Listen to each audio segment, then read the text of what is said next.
C'est bien, effectivement, très bien, bonne analyse, mais allons jusqu'au bout. Oui, allons jusqu'au bout, c'est-à-dire pourquoi 100 millions de personnes qui vivent en RDC sont incapables militairement d'arriver au bout de 10 Je millions. te réponds de tac au tac, parce que pendant 18 ans, M. Kabila, fils, a fait de l'armée de la RDC que Mobutu avait déjà commencé à détruire, une armée qui ne représentait plus rien. Le président Tshisekedi est en train de montrer à la face du monde que voilà, le narratif du Rwanda a été toujours de dire que c'est la RDC qui retarde les choses. C'est la RDC qui ne veut pas la paix. C'est la RDC qui ne veut pas se débarrasser des FDLR. On a vu le communiqué de l'armée congolaise qui a demandé à ce que les FDLR déposent des armes et se rendent aux forces de la MONUSCO. D'accord?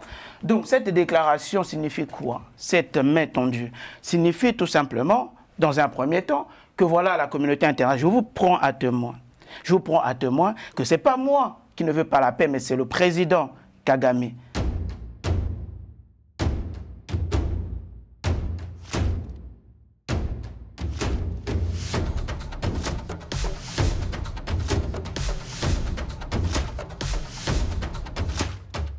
Bonsoir à tous, heureux de vous retrouver pour ce nouveau numéro de la bande à Kaline en compagnie de nos chroniqueurs qui ne sont plus à présenter. Guy Mafimba, bonsoir. Bonsoir M. Karel, bonsoir, merci. Dr Ben Lutet-Touéré, bonsoir. Bonsoir Carlil.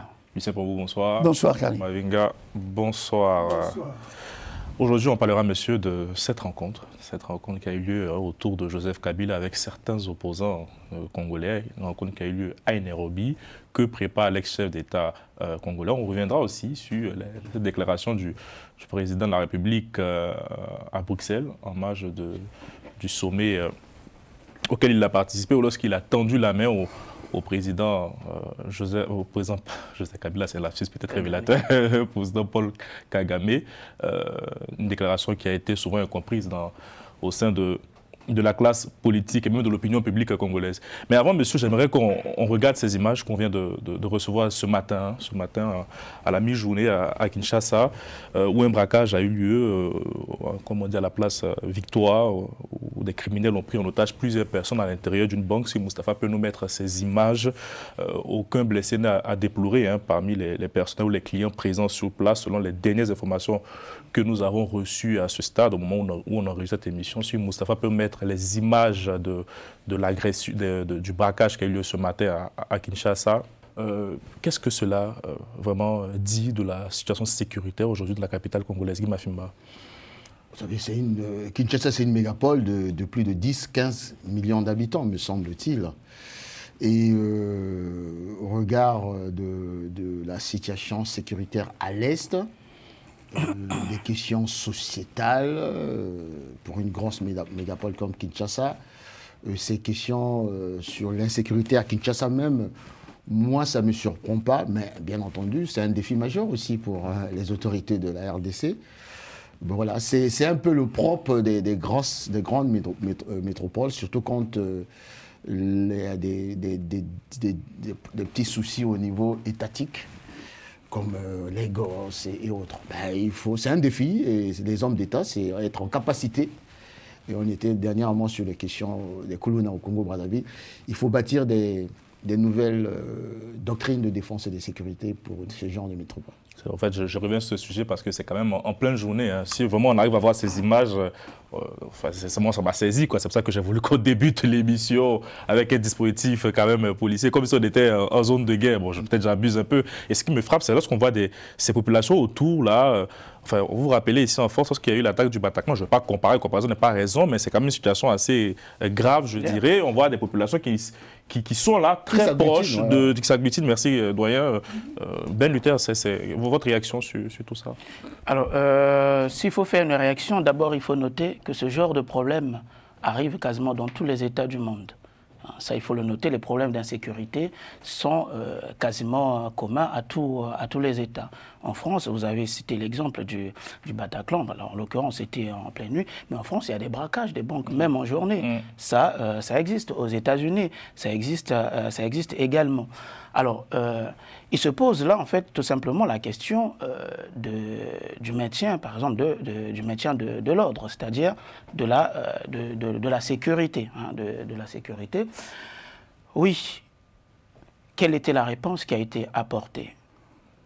La réponse, elle était, me semble-t-il, là, proportionnée par rapport à l'attaque qui a été menée. On a vu que les forces de l'ordre se sont immédiatement mobilisées. Et on nous dit même qu'il y avait des prises d'otages. Hein, oui, justement, donc ce sont des actes terroristes. Ça, il faut les qualifier ainsi.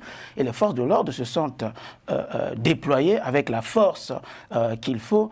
Oui, bien entendu, il y a la foule qui était tout autour. C'est pas recommandé, ça. C'est ce qui m'étonne, moi, parce que généralement, quand il y a ce genre de situation, on met un dispositif de sécurité, un périmètre de sécurité, on barricade un peu tout, mais là, la population était curieuse de savoir qu'est-ce qui se passait, ce que je ne comprends pas, et c'est très risqué, et là, on peut noter une faille quand même de la force de l'ordre. Heureusement, comme on dit, à ce stade où on enregistre l'émission, aucun blessé n'a à signaler, je dirais tant mieux, parce que ces images ne sont pas agréables à regarder. Dans un pays donc démocratiquement apaisé, bon, je veux dire que ça arrive, le docteur l'a dit, et qu'on apporte une réponse en termes de sécurité. Mais dans un pays comme la République démocratique du Congo, où l'on sait que la question sécuritaire est relativement importante, ça devient un objet politique. Ça devient un objet politique dans la mesure où le président Tshisekedi est taxé de laxisme dans sa gouvernance, dans la mesure où le président Tshisekedi, enfin c'est ce qu'on dit Kabila, n'arrive pas en fait à exister de façon globale, de faire en sorte que l'État soit un peu partout. Alors, dire ça, ça veut dire quoi? Ça veut simplement dire que la question de la sécurité, la question de la protection des biens des personnes va devenir un élément important de débat dans ce pays. Bien, dernier mot pour fermer ce chapitre. Non, je pense que c'est vraiment un souci majeur. Là, heureusement que c'était à la place Victoire. C'est ça. Non loin, il y a le bureau régional, la police, qui est, je crois, à 1 kilomètre de là, donc ils pouvaient facilement se projeter. Mais dans des zones où il y a des problèmes d'accès, des problèmes de mobilité, la police et autres, et c'est devenu de plus en plus récurrent. À un moment donné, il y en avait eu même au sein de l'université. Il y avait des changeurs à l'université à l'Uniqué, il y a eu braquage. Et de plus en plus, dans certaines zones reculées de la capitale, il y a des braquages de nuit, des gens qui entrent avec les armes. Mais c'est assez dangereux, comme maintenant avec la circulation d'armes à Kinshasa, et avec la police qui n'a pas tous les moyens de déploiement sur la capitale, avec, comme l'a dit mon frère, ma fille, avec une population de moins 10-15 millions. Donc ça va devenir un problème casse-tête. Et surtout qu'il y a eu aussi le phénomène Mobondo, qui est parti de Bandundu, qui est entré même dans la périphérie de Kinshasa. Ces gens sont entrés avec des armes, tout ça. Donc il y a une série, il y a le phénomène Kolona qu'on n'a pas encore indiqué. Donc il y a quand même des soucis de sécurité. Il faudra vraiment que le gouvernement se déploie et prenne les dispositions qui s'imposent, parce que sinon l'avenir risque d'être encore plus compliqué en matière d'insécurité. Bien, merci beaucoup, messieurs. Et puis on continue de suivre de très près la situation à Kinshasa. Parlons politique. Et parlons politique parce que l'ancien président Joseph Kabila, récemment condamné à la peine de mort, a réuni une partie des opposants de Félix Tshisekedi à Nairobi pour un conclave. Guy Mafimba, quelle lecture faites-vous de cette initiative de l'ancien président? Pourquoi Nairobi? Quel message Joseph Kabila voulait envoyer? Que prépare-t-il finalement? Je commence par pourquoi Nairobi. Et je crois que c'est le plus important. Nairobi, c'est l'axe Nairobi-Ouganda-Kigali. Ouganda-Rwanda. Il faut se le dire. On a souvent démontré ici, j'ai tenté de démontrer ici que ce qui se passe en RDC, c'est un complot à la fois régional et international. C'est une centralité géostratégique, la RDC, il y a une convoitise. Pourquoi Nairobi? Parce que tout simplement, si vous voyez bien, et je vais peut-être aller un peu plus loin dans mes analyses, est-ce que vous avez entendu parler de la route de la soie? la route de la soie, ce grand projet stratégique de la Chine. Le concurrent de ce projet stratégique, c'est le corridor Lobito et autres. Lobito avec la RDC et la Zambie. Mais là, on voit pertinemment que le Joseph Kabila, et là je reviens sur Joseph Kabila, effectivement, il est venu dans les soutes du Rwanda en 97 avec son père, comment il s'appelle, Laurent Désiré Kabila. Et pendant le règne du père, le père, lorsqu'il a voulu se rébiffer, bouffe, on sait ce qui lui est arrivé. Et pendant 18 ans, je l'ai dit, je le réitère, Joseph Kabila a été le vassal du Rwanda. Et une fois que Tshisekedi arrive au pouvoir, je vais très très vite, avec ce qu'on sait pertinemment, il a voulu garder la main, en fait, à travers l'alliance FCC-Cash. 3 ans après, il a dynamité, Tshisekedi a dynamité cette alliance-là. Et il avait pris l'option de dynamiter, déboulonner le système Kabila.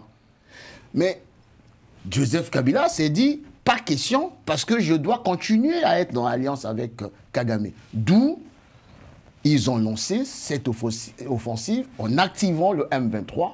Le M23, hier, personne ne voulait chercher à comprendre d'où ça vient, mais c'est l'œuvre de Kabila et de Kagame. Et après cette histoire de l'entrée par la zone orientale, moi je pense que c'est Nairobi, c'est la continuité. Après l'échec de Goma, où là il est rentré par Goma et Bukavu, c'est la continuité avec Nairobi. Il faut se donner d'autres moyens, c'est-à-dire mettre en œuvre une coalition politique, on reviendra sur le contenu même, pour continuer en fait cet objectif de balkaniser et de pousser, de continuer à faire en sorte que Kagame puisse continuer son œuvre de prédation à l'est de la RDC. C'est une continuité. Continuité donc de facto. Je vais oser la question. Le Kenya est selon vous aussi un potentiel adversaire, ennemi même de la RDC? Il est l'adversaire de la RDC, je pense, depuis 1997. Et c'est parce que la RDC, la classe politique dans son ensemble, je pense, n'a pas toujours pris conscience du fait que, je reviendrai toujours, la ligne de démarcation de cette bataille-là, de ce combat contre l'agresseur du Rwanda, part du principe que pour le Rwanda, la survie du Rwanda et la survie d'une espèce d'empire, ce que on le dit, c'est pas de la xénophobie, hein. Moi je crois cette prévision de l'empire Hutu-Tutsi qui partira du Rwanda à l'Ouganda et avec comme port d'attache le Kenya, avec bien entendu comme partenariat stratégique la Chine et d'autres puissances pour continuer. Donc pour moi, oui, le Kenya avec Ruto, avec le président Ruto, parce qu'avec d'autres chefs d'État, et là vous allez même repartir à l'intérieur même des questions kenyanes, vous allez vous rendre compte que ce conflit latent, qui ne dit pas ce mot, mais il faut le dire, entre d'un côté les néolithiques et de l'autre côté les Bantous, est présent, ce conflit est présent même au Kenya. Et lorsque vous examinez exactement la traçabilité de M. Ruto, moi ça ne me surprend pas qu'il soit aux côtés de Kagame et du président ougandais. Je voulais crever cet abcès-là, parce que je pense qu'on ne peut pas mettre de côté cette dimension anthropologique pour essayer de regarder ce conflit qui dure depuis 30 ans, tout de même. Merci Guy Mafima. Je profite moi aussi en parlant de Kenya pour adresser au nom de toute la bonne nos condoléances à la nation kenyane suite au décès de l'ancien Premier ministre et leader de l'opposition, Raila Odinga, Lucien. Oui, alors ça veut dire qu'en fait, la question qui est soulevée par la guerre en RDC ne trouvera jamais de fin. Si on repart sur l'analyse en fait de Magloire, qui fait une analyse anthropologique absolument réelle, ça veut dire que nous sommes là dans une situation où Bantous et Nilotiques vont continuer à s'opposer. Bon, ça c'est la première remarque. La deuxième remarque, c'est que que fait Kabila? Kabila, en fait, veut démontrer qu'il n'est pas tout seul. Ah. Ben oui, il veut démontrer qu'il n'est pas tout seul, que même s'il a été condamné à mort, eh ben, il est encore fréquentable dans certaines capitales comme le Kenya. Bien. Pas que. Pas que, mais justement pas que. Alors, il va beaucoup plus loin. Qu'est-ce qu'il fait, en fait? À la différence d'un Tshisekedi qui mélange à la fois l'espace et le temps, lui, il essaie effectivement de bien faire varier les choses. C'est-à-dire, concrètement, qu'est-ce qu'il veut montrer? Il veut montrer qu'il est prêt à revenir, mais à revenir à ses conditions. Alors, évidemment, on me dira ici, ce n'est pas possible, il a été condamné à mort, donc il ne peut pas revenir en RDC. Mais je suis prêt à prendre des paris.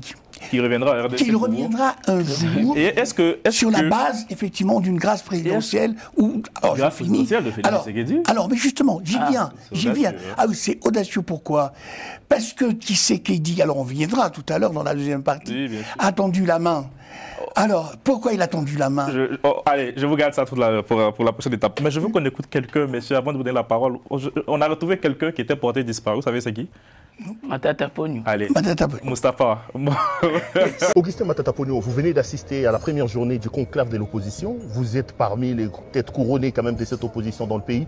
Pourquoi avoir accepté cet appel et pourquoi avoir répondu présent à ces conclaves? Bon, c'est une évidence. Aujourd'hui, tout le peuple congolais demande à ce que l'opposition se réunisse. Tout le peuple congolais demande à ce que l'opposition s'exprime. Tout le peuple congolais demande à ce que ces revendications soient exprimées au travers d'une voix qui est celle du peuple. Et la voix du peuple, c'est la voix de l'opposition. Et donc, je ne peux que répondre positivement à l'appel de l'opposition pour former une force. Et je pense que vous l'avez suivi, et tout le monde est d'avis aujourd'hui que la voix de l'opposition, c'est celle qui va s'exprimer au terme de ces travaux. Non, mais vous êtes là, vous. Il y en a quand même quelques-uns de vos compatriotes de l'opposition qui ne sont pas là. Je pense à Moïse Katumbi, je pense à Fayoulou, je pense à Kabound et aux autres. Est-ce que ce n'est pas déjà un mort n'ayant pas réussi à avoir une sorte d'unanimité d'adhésion de tout le monde par rapport à ces... Je ne pense pas. Je crois que même en pleine démocratie, il n'y a pas unanimité. L'unanimité n'existe pas. La démocratie, c'est la loi du grand nombre. Et le grand nombre est ici. Et donc, le peuple se retrouve au travers le grand nombre. C'est ça le principe de la démocratie. Ce n'est pas l'unanimité, c'est plutôt le grand nombre. Et je crois, Perrault, vous êtes un grand journaliste, vous êtes un professionnel, vous êtes à mesure de dire que le grand nombre se trouve ici. Augustin Matata, peut-être l'avant-dernière question, vraiment, c'est pas tous les jours qu'on vous a comme ça. Vous vous réunissez ici, déjà à l'extérieur, on vous présente comme des opposants à la solde du Rwanda, qui ne condamnent pas l'agression du Rwanda et qui ne condamnent pas la rébellion de Corneille Nangaa. Quelle est votre position par rapport à ça? Écoutez, quand nous on a critiqué l'agression, mais est-ce que certaines personnes qui sont au pouvoir aujourd'hui ne l'ont jamais fait? Mais ils sont aujourd'hui au pouvoir. Mais je pense, Perrault, le problème le plus profond n'est pas celui de critiquer l'opposition ou de ne pas critiquer l'opposition. Le problème le plus important, c'est est-ce qu'on travaille pour le peuple congolais? Est-ce que les salaires sont payés? Est-ce que le transport est organisé? Aujourd'hui, on nous parle du taux de change.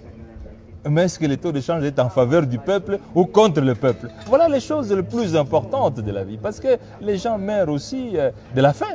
Les gens meurent de la malaria. Mais je pense que le plus important aujourd'hui, c'est l'unité du peuple congolais pour voir comment résoudre le problème congolais. Ben Luther, réaction au propos de l'ancien Premier ministre. Très rapidement. Enfin retrouvé. Oui, très rapidement, enfin retrouvé. Avant de réagir à ces propos, vous avez posé la question en amont, pourquoi Nairobi? Bon, je vous renvoie à une autre question. L'AFC de Nanga. C'est moi qui pose la question. Est né où? L'AFC de Nanga est né où? À Nairobi. On est d'accord. Donc Nairobi constitue aujourd'hui, on va dire, une la base capitale, arrière. la base arrière en fait des rebelles. Il faut dire ça de manière diplomatique en deux pays, attention. Non, mais il faut dire ça de manière très claire. Alors une fois que tout ceci est dit, que cherche d'abord Kabila avant de revenir sur ces déclarations? Il faut rappeler quand même très rapidement certains faits. Aujourd'hui, le président Kabila, depuis qu'il a quitté le pouvoir en 2019, ne s'est jamais effacé de la scène politique. Il a été accusé de collusion avec les rebelles. Il est revenu à l'est de la République démocratique du Congo, parti contrôlé par des rebelles. Il a entrepris des consultations dont on attend encore des résultats jusqu'à aujourd'hui. Ah, c'est vrai, hein? Oui, dont on attend encore des résultats. Ça, c'est le premier fait. Il a été ensuite... Son parti avait même à un moment donné été suspendu. Il a été ensuite condamné à mort. Puis patatras, il apparaît à Nairobi, d'accord, pour lancer un mouvement dont le nom... Sauvons la République du Congo. La République démocratique du Congo. Démocratique Congo, autant pour moi. Mais on sauve la République démocratique du Congo de quoi? De qui? Du M23, de l'AFC, du Rwanda, dont il est lui-même en intelligence. Avec, voilà. Ça c'est des questions qu'il faut vraiment se poser. Deuxième chose, deuxième fait, le président Kabila est inexistant dans toutes les négociations en cours. C'est un ancien chef d'État, c'est-à-dire sa voix devrait même compter, puisque c'est lui qui a combattu le M23 depuis longtemps, donc il sait comment peut-être répondre aux aspirations de ce mouvement. Donc il devrait prendre part à ces négociations. Il est effacé. C'est-à-dire pour la communauté internationale, même la médiation africaine, Kabila n'existe pas. Deuxième fait. Troisième fait, en 2028, il y a des élections qui vont s'organiser. C'était ma question. Donc voilà, il se projette déjà pour 2028. Maintenant, comment s'y prendre face à tout cela? Comment s'y prendre? Il faut aller, puisque aux yeux des Congolais, il avait déjà perdu une espèce de légitimité, de crédibilité en s'affichant aux côtés des rebelles. Maintenant, cette fois-ci, il faut s'organiser de façon structurée, créer une espèce de plateforme de l'opposition pour se hisser finalement au rang du véritable chef de file de l'opposition et donc d'exister et de peser sur le jeu national. Et aussi pour devenir finalement un véritable interlocuteur dans les négociations en cours. Et donc se débarrasser de la branche un peu armée de cette opposition. Pour preuve, Nanga et les représentants du M23 ne sont pas à Nairobi. Ouais. Et pour finir, donc réagir aux propos de l'ancien Premier ministre, pour lui, le plus important, c'est de payer les salaires. Le plus important, c'est de soigner la malaria. Le plus important, c'est que les Congolais mangent. Mais comment tout ceci pourrait être possible si le pays ne retrouve pas sa stabilité? Merci, Dr Ben Luther Touré. Il y a un point assez intéressant, il n'a pas évoqué, lui, dans sa prise de parole, mais quand on lit un peu les communiqués, ils appellent à dresser le front et résister à la dictature et au retrait des mercenaires et forces étrangères du territoire. Quels mercenaires, quelles forces étrangères? Vous, je demande à Mavinga, vous qui connaissez un peu mieux cette question. Oui, merci. Je voulais seulement ajouter un mot par rapport à Nairobi pour dire aussi que même le cash, Félix Tshisekedi et Kamere, ils ont créé le cash aussi à Nairobi, qui les a amenés jusqu'au pouvoir. Et donc le deal aussi... Donc ce n'est pas juste... Donc finalement c'est le QG de Kabila. Le deal aussi entre Félix Tshisekedi et FCC Cash a été validé par 3 présidents qui en sont le parrain. Il y avait le président du Kenya, le président Al-Sisi et le président de l'Afrique du Sud. Même le président aussi du Kenya a parrainé aussi le deal FCC Cash. Donc si Kabila se retrouve là-bas, donc c'est pour réécrire l'histoire encore. C'est pour réécrire l'histoire. Mais comme je l'avais dit depuis le 23 mai, quand il avait fait les 12 propositions, il fallait être naïf pour ne pas le comprendre.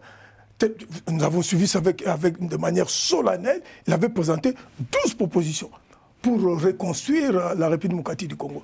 Donc il était vraiment dans son projet de retour en politique. Ouais. Mais maintenant, il faut comprendre la position de Joseph Kabila. Il faut faire très attention. Nous reviendrons sur ça, parce que nous avons 2 éléments qui vont nous aider quand nous allons réfléchir. nous sommes dans un système politique de prédation. Ok. Depuis Mobutu, qui a continué avec Kabila, et qui, au lieu de se rompre avec Félix Tshilombo, ça continue avec Félix. Donc nous sommes dans la continuité du système politique de prédation. Ça, c'est un élément, on reviendra sur ça. Parce que ça a des conséquences. Et des deux, donc Kabila veut revenir. Donc nous sommes, comme je l'avais dit, dans la guerre de tranchées des élections de 2028. Et maintenant, Kabila, il répond, sauvons la RDC, comme le révérend Coutinho Fernando avait dit à l'époque, sauvons le Congo. Oui. Alors, maintenant... Et qui avait été condamné par Kabila. Sur sa déclaration, lorsqu'il dit, lorsque cette plateforme appelle au retrait des mercenaires des forces étrangères, il faut référence à qui? Bon, puisqu'on peut avancer... Bon, pour les forces armées étrangères, il suppose parce qu'il y a... Il y a les armées, bon, de toutes les façons, toutes les armées, y compris aussi l'armée. Quand ils disent les armées étrangères, y compris l'armée rwandaise, hein, quand ils disent le mercenaire... À votre avis, c'est ça? Absolument, mais toutes les armées étrangères. Le Rwanda, c'est-à-dire, sans vouloir citer le Rwanda, ils disent toutes les armées étrangères qui doivent partir. Et quand ils disent aussi toutes les armées étrangères, il y a aussi des armées étrangères dans le cas de la MONUSCO. Il y a aussi de mercenaires colombiens... que le Félix Tshisekedi a essayé de contacter. Donc il y a des armées étrangères, avec la MONUSCO, avec le Rwanda. Il y a même le Burundi aussi, qui est encore. Et il y a l'Ouganda aussi, qui est là, l'armée ougandaise, est sur notre territoire. Le Burundi, de temps en temps, se promène sur notre territoire. Donc il y a toutes ces armées. Dans le cas de la SADC, ça, il faut aussi les interventions. Regardez, vous qui appelez, qui dénoncez cette casse politique corrompue, vous parlez de système de prédation, lorsqu'il appelle à se dresser, à dresser le front et à résister contre la dictature, est-ce qu'aujourd'hui, en RDC, on est face à un régime dictatorial? Voilà, là, c'est là où nous devons dire au président Félix Tshisekedi et ceux qui l'accompagnent de faire très attention. Pourquoi? Parce que dans leur prise de parole, ils deviennent de plus en plus intransigeants. C'est-à-dire, quand tu critiques le pouvoir, tu es automatiquement tu es pour le Rwanda, tu es pour Kabila. Et les gens qui critiquent, il y a des menaces. Il y a des menaces, des gens qui sont menacés. Mais vous êtes Congolais, vous êtes Congolais de Kinshasa. Oui. Est-ce que votre pays est une dictature aujourd'hui? À l'allure où vont les choses, à l'allure où vont les choses, à l'allure où vont les choses avec le clientélisme politique. Parce que qu'est-ce qui a mené Mobutu à la dictature? C'était le clientélisme politique. Oui, quand tout le monde l'acclamait, et quand tout le monde... Et quand on ne voudrait pas que les autres voix s'expriment, les conséquences, ce sera quoi? Quand toutes les voix contraires qui s'expriment peuvent être menacées, c'est peut-être un danger qui peut mener vers la dictature. Regardez qui compose cette alliance-là, sur cette plateforme. Kabila, Matata Poyo, Franck Djongo. C'est ça, non? Bienvenue. Se condamner déjà. Je voulais apporter... Ce sont ces personnes qui appellent à faire front contre la dictature. M. Kabila, personne ne choque, personne sur ce plateau ici. Non, je voulais apporter deux ou trois éléments. Parce que le clientélisme politique exagéré n'amène qu'à la dictature. Ça, c'est le gros mot. 2 ou 3 éléments intéressants. Et vous ne le citez pas, c'est assez étrange. Moïse... Nyanga, comment il s'appelle encore? Moïse Nyarugabo. Ça, c'est la caution morale, intellectuelle du Rwanda. Écoutez, vous avez écouté, vous aurez dû écouter ce Moïse. Lui, il est dans ce que j'ai dit tout à l'heure. Il est dans une bataille anthropologique. Il est Tutsi, il assume, il dit, nous avons pensé que l'Est de la RDC, c'est constitué aussi des Tutsis, donc on ne peut pas comprendre qu'en plus, il n'y a rien à voir pour lui des questions de mégestion de régime Tshisekedi. Deuxième élément, un autre homme présent lors de cette rencontre. Vous savez qui? Le ministre des Affaires étrangères sous... L'ancien ministre des Affaires étrangères sous Kabila père, Bizima Karara.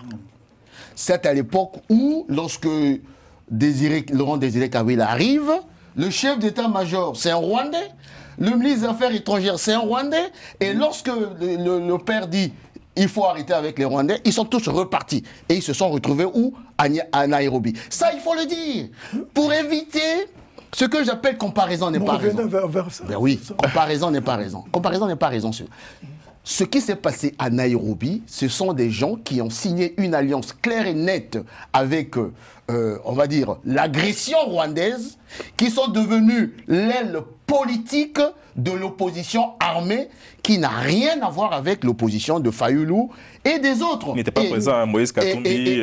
Et je termine sur ça, pour comment atténuer, en fait. Pour moi, c'est un échec. Pourquoi? Parce que Kabila...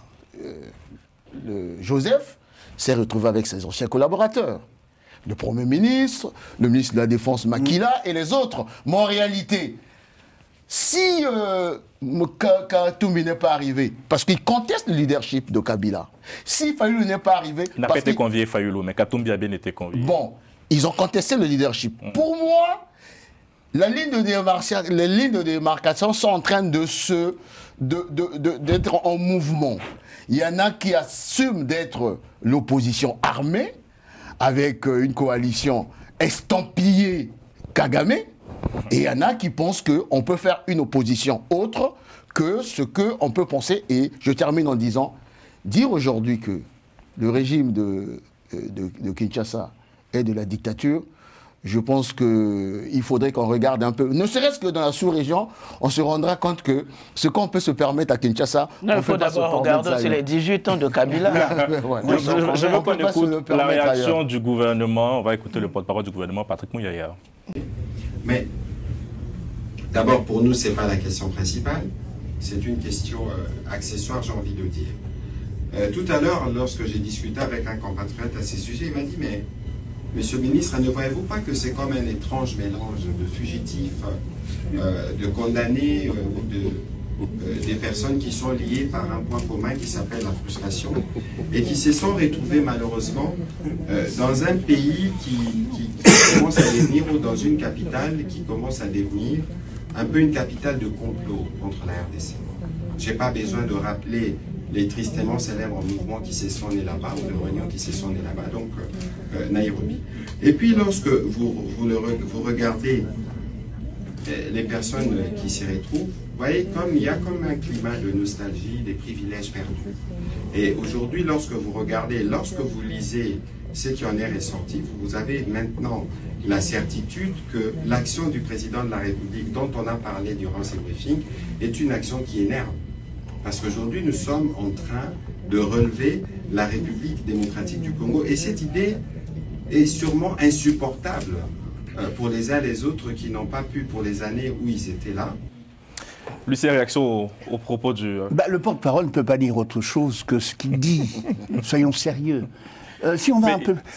Pas de l'alliance de fugitifs, c'est bien l'expression. Mais oui, voilà, allons-y jusqu'au bout. C'est un peu fort, selon vous. Oui, c'est un peu fort.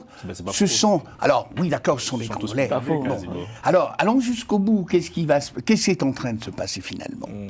On est en train de... Alors, tout à l'heure, on s'est posé la question, est-ce que la RDC est une dictature? Non, c'est un pays en désordre, désordonné, avec une gouvernance qui est en désordre. Voilà, c'est pas une dictature. Alors, justement, ce désordre-là fait donner l'impression que finalement, comme a dit Armand ici, que rien ne peut être dissible, rien ne peut être dit, sinon vous êtes en effet voué aux gémonies. Ça, c'est le premier point. Le deuxième point, soyons sérieux, allons jusqu'au bout du raisonnement, puisque nous avons un constat, un diagnostic clair. Que fait le gouvernement de M. Tshisekedi pour apporter une réponse claire, que ce soit en termes de négociation, que ce soit en termes armés? Or, il parle beaucoup, beaucoup trop, et on a l'impression que, en fait, son action est complètement diluée dans ce qu'il dit.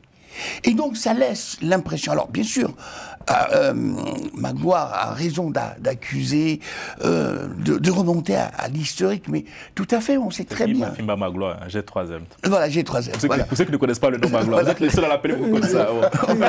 C'est la complicité qu'il y a pour...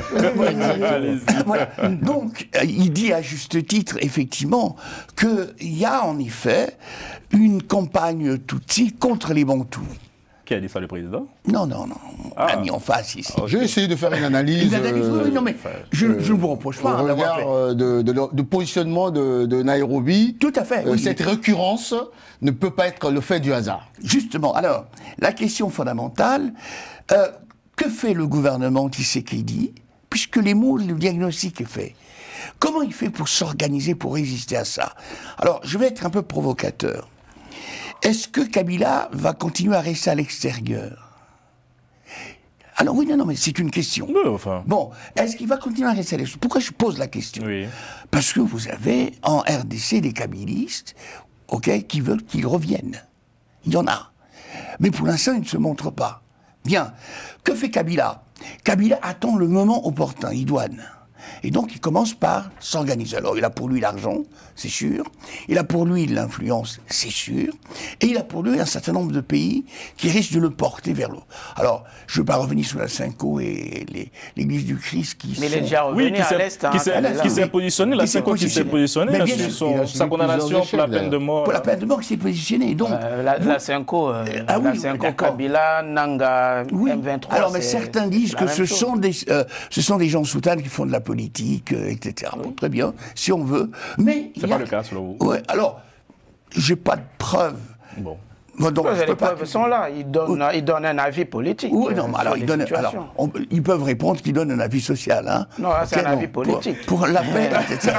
Donc, c'est un débat. Mais on va avancer. Merci pour la transition, parce que j'aimerais qu'on parle aussi de la déclaration du président qui est à Bruxelles la semaine dernière, à l'occasion du forum, du sommet Global Gateway. On va l'écouter et à mon avis, je vous laisserai réagir. Nous avions des tensions pour vous proposer de travailler ensemble, de rapprocher nos peuples, nos communautés, pour le développement et le bien-être de celles-ci. À aucun moment, je n'ai affiché une attitude belliqueuse, quelle qu'elle soit, à l'égard du Rwanda ou de l'Ouganda ou d'un autre de nos 9 voisins. Aujourd'hui, nous vivons cette situation et nous sommes les deux seuls capables d'arrêter cette escalade. Je le dis en prenant à témoin le président Joao Lourenço, notre président actuellement de l'Union africaine, dont je rends d'ailleurs un hommage particulier pour son implication dans cette crise et qui, comme vous le savez, était à quelques encablures de la régler définitivement. Mais malheureusement, sans aucune raison, en tout cas je n'en ai jamais entendu jusqu'à ce jour, vous avez boycotté cette cérémonie alors que nous étions à 98% déjà de recouvrer une paix durable. Mais il n'est pas trop tard pour bien faire. Et c'est pour ça que je prends à témoin ce forum et à travers lui le monde entier pour vous tendre la main, Monsieur le Président, à ce que nous fassions la paix des braves. Et cela demande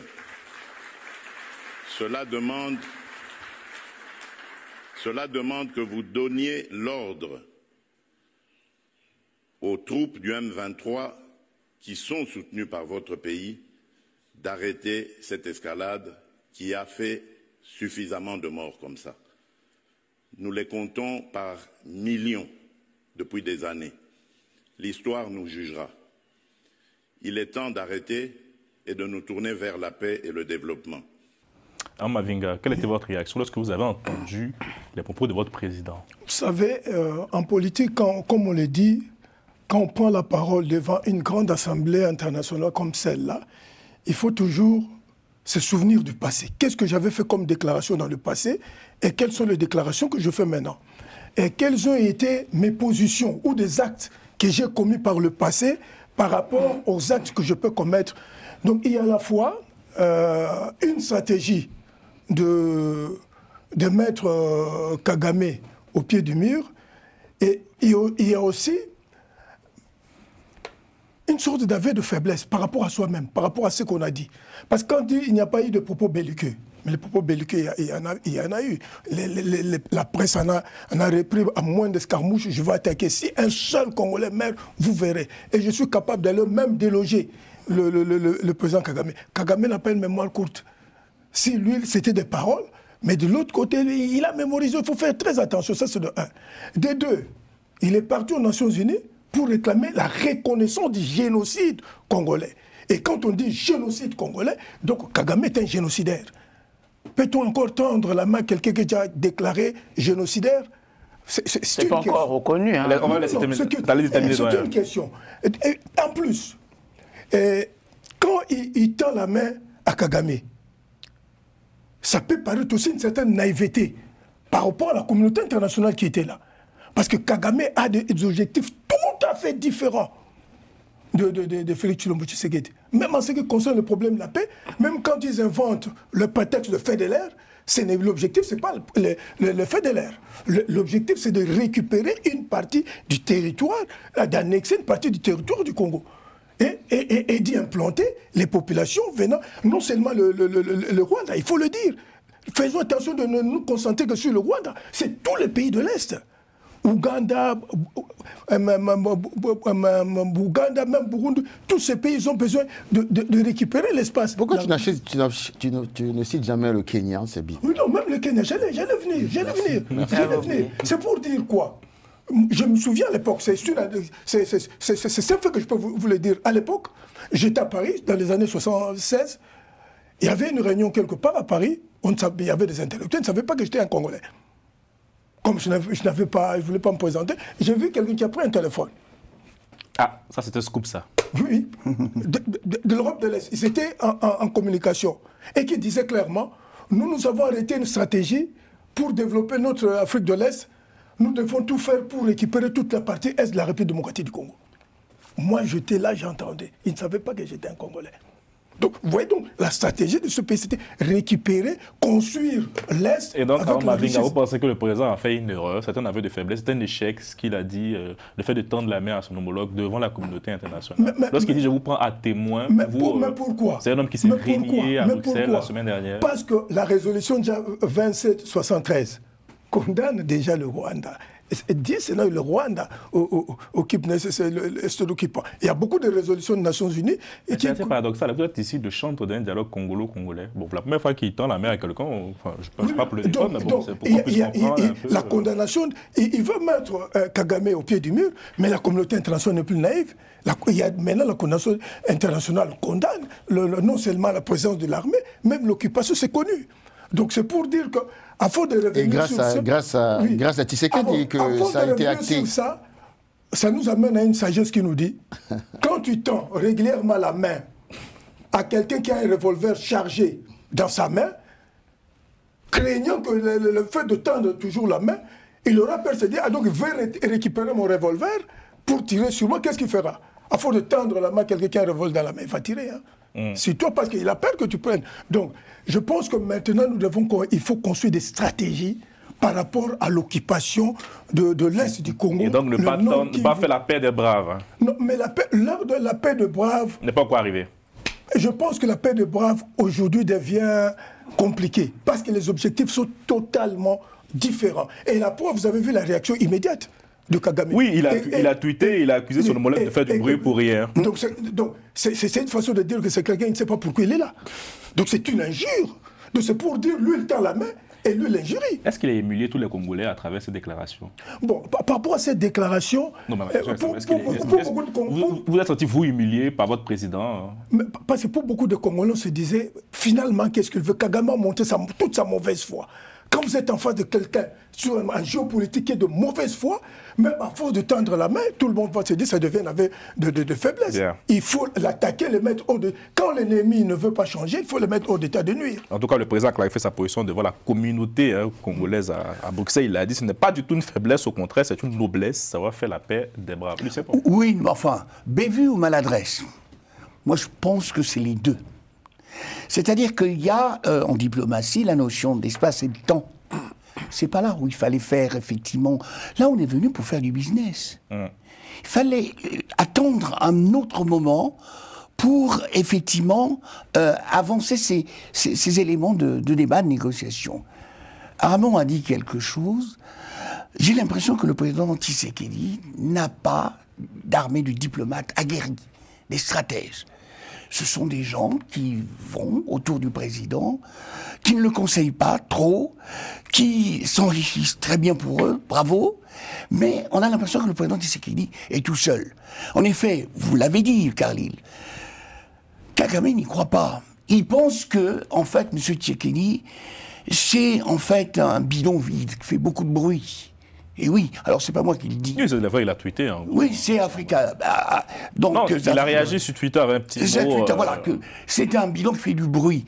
Ce bidon vide, soit on le laisse couler, soit on s'en éloigne. Et le ministre des Affaires étrangères, M. Olivier, le Rwanda, oui, du Rwanda, a dit aussi que le responsable, le coupable numéro 1, c'est Tshisekedi. Alors, essayons de rebondir. M. Tshisekedi, on a l'impression que tous azimuts, il est obligé, en fait, d'ameuter les foules internationales parce qu'il a l'impression qu'il n'est pas assez entendu. Comme il n'est pas assez entendu, eh ben, il profite effectivement de toutes les occasions, comme le fameux Global Gateway, pour effectivement dire voilà, moi je suis pour la paix des braves, on va faire la paix. Sauf que l'autre a un agenda qui n'est pas le même que celui de Tshisekedi. Et le ministre des Affaires étrangères, lui, mais d'accord, Coco, on veut bien faire la paix, mais vous m'enlevez effectivement les FDLR, vous m'enlevez vos Walazando, etc. Peut-être à ce moment-là. Sauf que Tshisekedi peut aussi répondre en disant eh ben, la FC, le M23... Mais ce qu'il a dit, il dit, bien sûr. Et donc, cela demande que vous donniez l'ordre aux troupes du M23 qui sont soutenues par votre pays d'arrêter cette escalade qui a fait suffisamment de morts. Il n'énerve pas que Kagame, il énerve aussi Trump. Parce que Trump, bah oui, bien sûr. Pourquoi il énerve Trump, Tshisekedi? Parce qu'il pense que c'est Tshisekedi qui traîne les pieds pour que l'accord soit signé. Parce que Trump a besoin de quoi? Il a besoin que ses entreprises soient au boulot. Les multinationales viennent, etc. Mais pour ça... C'est tous son prix Nobel de la paix. Ben oui, alors peut-être l'année prochaine. Bah oui, mais bon. Oui, Guy Mafemba, Lucien et Ben. Bah, merci. Vous le venez comme à l'école. Merci, Carlyle. D'abord, je vais là aussi peut-être répondre par d'abord une espèce d'adage, hein, comme le doyen l'a dit, que celui qui... À force de massacre, le doyen est assez sage. Voilà, très bien. Et je crois que votre sagesse nous mûrit. Mais il y a aussi un adage hein, qui dit celui qui veut la paix prépare la guerre. Bon, très bien. Et nous sommes en diplomatie, le doyen l'a dit, mais en diplomatie, toute occasion est une opportunité pour pouvoir frapper sur son adversaire. On est d'accord? À partir du moment où on vous donne l'opportunité de prendre la parole, vous devez frapper sur votre adversaire. Moi, je n'y vois pas en fait un aveu de faiblesse dans ces déclarations. Qu'est-ce que je vois? Je vois deux choses. Premièrement, le président Tshisekedi est en train de montrer à la face du monde que voilà, le narratif du Rwanda a été toujours de dire que c'est la RDC qui retarde les choses. C'est la RDC qui ne veut pas la paix. C'est la RDC qui ne veut pas se débarrasser des FDLR. On a vu le communiqué de l'armée congolaise qui a demandé à ce que les FDLR déposent des armes et se rendent aux forces de la MONUSCO. D'accord? Donc cette déclaration signifie quoi? Cette main tendue signifie tout simplement, dans un premier temps, que voilà la communauté internationale. Je vous prends à témoin. Je vous prends à témoin que ce n'est pas moi qui ne veux pas la paix, mais c'est le président Kagame. Premier fait. Deuxième fait, c'est quoi? C'est qu'il est dans une optique de guerre. Le président Tshisekedi est dans une optique de répondre par la guerre. Mais pour répondre par la guerre, il lui faut légitimer son intervention militaire. Vous voyez? Donc, à ce moment-là, la communauté internationale ne pourra plus venir lui dire « Ah non, vous n'avez pas fait assez d'efforts pour chercher la paix, etc. » Vous voyez? Et au moment, je peux vous le dire, qu'au moment où il faisait cette déclaration, à l'est de la République démocratique du Congo, il y a eu des drones de l'armée congolaise qui bombardaient les positions du M23 et qui ont récupéré certaines localités. C'est pas dit assez, c'est pas assez médiatisé, parce que c'est une stratégie du gouvernement congolais. Moi, j'ai une question. Oui. Est-ce que cette partie de ce discours-là était mentionnée? C'était écrit. Moi, j'ai eu un doute. Non, c'était pas écrit. Non, ça selon les informations qu'on avait. C'était l'improvisation. C'était de l'improvisation. C'est parce que lui-même, il a eu une lecture de la situation. il a une lecture de la situation. Il était venu pourquoi? Il était a vu son discours. On est d'accord parce que je me dis... Il était venu... C'est trop... Il était venu pour demander des sanctions. Il était venu pour demander des sanctions contre le Rwanda. Mais jusqu'ici, il a vu que ces sanctions, finalement, ne servent à rien. Ne servent à rien aujourd'hui. Et donc, il fallait, là encore, taper plus fort. Ce n'est pas un aveu de faiblesse. Là où ça m'inquiète, par contre, là où ça m'inquiète, c'est l'avenir de l'accord de Washington. C'est l'avenir de l'accord de Washington. Est-ce que les deux parties, aujourd'hui, sont à même ou sont en mesure de pouvoir respecter, honorer cet accord? En tout cas, la bonne nouvelle de Doha, c'est que je crois qu'il y a un mécanisme de surveillance de cessez-le-feu qui a été signé. Bon, on ne peut que se réjouir. Un mécanisme de surveillance, en fait, d'ensemble, quand on est côte à côte, c'est ça? C'est-à-dire que chacun regarde un peu. Il faut être sérieux. Ce sujet, j'ai comme l'impression que beaucoup sont tombés sous le coup des trolls rwandais. Vous faites référence à qui? Au dodo, hein? J'ai comme l'impression. Parce que la bataille, Félix Tshisekedi a misé sur un triptyque dans cette bataille qui dure 30 ans. La bataille, d'abord, il a ouvert un front diplomatique. Contrairement à ce qu'on peut penser, il a gagné pas mal de batailles sur le plan diplomatique. Aujourd'hui, tout le monde dit que c'est l'agresseur. C'est la résolution 2573. Ça, il faut le lui reconnaître. C'est la bataille diplomatique. L'Union européenne a sanctionné, la CIAC, il a fui. Mais je continue, s'il te plaît. Il y a des documents qui existent. Oui, mais il n'y avait pas de sanctions.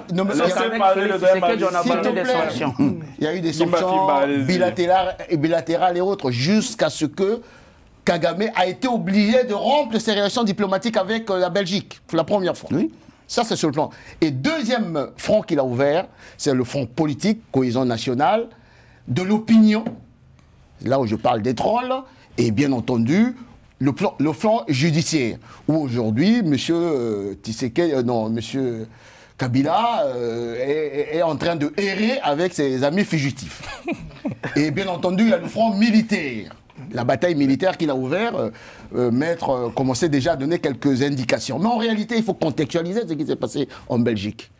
Et mon cher ami Lucien l'a dit, la diplomatie se fait dans le temps et l'espace. Oui, il a improvisé. Mais c'est ce qu'on appelle avoir le nez diplomatique. Parce qu'il faut contextualiser. Pourquoi? Parce que, qui a commencé à parler? C'est d'abord la patronne de l'Union européenne. Ursula von der Leyen. Après, il y a eu le patron de l'Union africaine, Lorenzo, qui est en même temps président, celui qui a mené la médiation. Et puis il y a eu qui? Aussi de Luanda. De Luanda. Et puis il y a eu le président sud-africain, Ramaphosa. Et il a dit quelque chose. Lorsqu'il prend la parole, qu'est-ce qu'il dit? Je sens une ambiance de paix ici. Quand je vois... Et celui qui vient après, c'est qui? C'est le président colombien. Après, c'est qui? C'est le président Kagame. Il a parlé avant Tshisekedi. Contrairement à ce que les trolls rwandais ont raconté. Il n'a jamais répondu à Tshisekedi sur le terrain. Et c'est après Tshisekedi arrive. Il rentre là où nous sommes dans l'espace et le temps. Mais comprenez une chose. Le Rwanda a rompu des relations diplomatiques avec la Belgique. Mais il vient quand même à ce sommet. Bien entendu, c'est un sommet de l'Union européenne. Très bien. Mais il vient pourquoi? Parce que le Global Gateway a mis 300 milliards d'euros sur la table pour des questions de partenariat économique et autres. Ça veut dire quoi? Ça veut dire que ce monsieur court derrière les financements, d'autant plus que son économie est en train de battre de l'aile. Et Tshisekedi saisit l'occasion, comme a dit Maître tout à l'heure, de se dire, tiens, on est en train de raconter un peu partout que c'est nous qui sommes les freins pour la paix dans la région. Je prends à témoin ce qu'a dit Ramaphosa, parce qu'il a envie de conforter ses succès diplomatiques, se conforter ses alliés, et il lance une perche, je ne sais pas comment on appelle ça en bon français, la lanterne, je pense. Elle tend la perche à Ramaphosa, qui est un allié, et il a même dit quelque chose de grave pour Kagame, quand il dit « Vos soldats sont tombés à l'Est ». Qui les a fait tomber? C'est Kagame. Et il tend la perche au patron de l'Union africaine. Mais nous étions au bout. Mais qu'est-ce qui a retardé? C'est celui-là toujours, Kagame. Et il prend à témoin l'opinion nationale et internationale et tous les financiers et les partenaires qui étaient là. C'est ce que moi j'appelle, une stratégie diplomatique gagnante. Mais ça peut être perçu comme une faiblesse, mais tout le contraire, parce qu'il a voulu conforter ses victoires diplomatiques. Mais en même temps, au moment où il est en train de conforter ses victoires diplomatiques, il a repris la main à l'Est sur le plan militaire. C'est pour résumer en une phrase ce que disait Pour reprendre la main. Pour reprendre la main à l'Est. Au point certaines localités qui étaient... Parce que, dernièrement, certaines ce qu'il a dit, plusieurs localités ont été reprises. Mais comme les trolls... Elles sont reprises et puis le soir, effectivement, elles sont reperdues. S'il te plaît. Comme les trolls. Comme les trolls. Comme il n'y a pas de cohésion nationale. Une chose est sûre, c'est que Nanga et Kagame et Kabila nous avaient dit qu'il serait à Kinshasa le 30 juin. Reconnaissez que sur le plan militaire, ça a été un échec de cette rébellion qui possède l'AFDL. Reconnaissez-le. Donc je termine en disant que, comme disait Sung Chu, hein, on peut soumettre un adversaire sans le combattre. Et de ce côté-là, la seule chose que la faiblesse en fait aujourd'hui de Tshisekedi, c'est quoi? C'est le manque de cohésion nationale. Parce que si les trolls nationaux de la RDC avaient poursuivi en faisant comme Kagame le fait, on aurait pu consolider ses victoires diplomatiques au lieu de passer son temps à dire il est faible. Voilà un peu ce que je pense par rapport à ça. C'est bien, effectivement, très bien, bonne analyse, mais allons jusqu'au bout. Allons jusqu'au bout, c'est-à-dire pourquoi 100 millions de personnes qui vivent en RDC sont incapables militairement d'arriver au bout de 10 Je millions te réponds du tac au tac. Parce que pendant 18 ans, M. Kabila, fils, a fait de l'armée de la RDC que Mobutu avait déjà commencé à détruire, une armée qui ne représentait plus rien. Sans service de renseignement. Comme réponse. Mais je suis désolé de le dire, mais c'est comme ça. Pendant 18 ans, une armée sans dire que nous devons faire très attention avec le mot. Quand il parle de l'échec par rapport aux autres, bien sûr, l'échec pour qu'ils ne soient pas arrivés à Kinshasa, mais nous sommes dans une situation désastreuse. Le fait qu'ils occupent le Nord Kivu et une partie de Sud Kivu, pour notre pays, il y a des gens qui meurent. Sous Joseph Kabila, ils sont arrivés jusqu'à Kisangani. J'ai dit peu importe. Ben voilà, vous avez eu besoin de sanctité pour qui la situation actuelle pour dire que voilà. Nous sommes dans une situation donc, désastreuse. Au moment où vous êtes en train d'acculer... C'est-à-dire que nous devons prendre des dispositions pour réformer l'armée et pour gagner une véritable victoire. Pour nous récupérons les territoires. Merci beaucoup. Non, c'est pas... La CENCO, c'est la paix sociale, c'est pas l'armée. Hein. Non, mais merci beaucoup, messieurs. Merci à Moustapha Kanté à la réalisation. Je voudrais vous dire merci. Hein, merci à nos fidèles abonnés qui nous ont permis de passer le cap des 200 000 abonnés sur notre chaîne YouTube. Merci aussi pour votre fidélité à l'antenne. Petit point de clarification, c'est un débat d'idées ici. Le groupe vit très bien, il n'y a pas d'animosité. Donc, si vous voyez mes chroniqueurs dans la rue, s'il vous plaît, évitez de les accoster méchamment.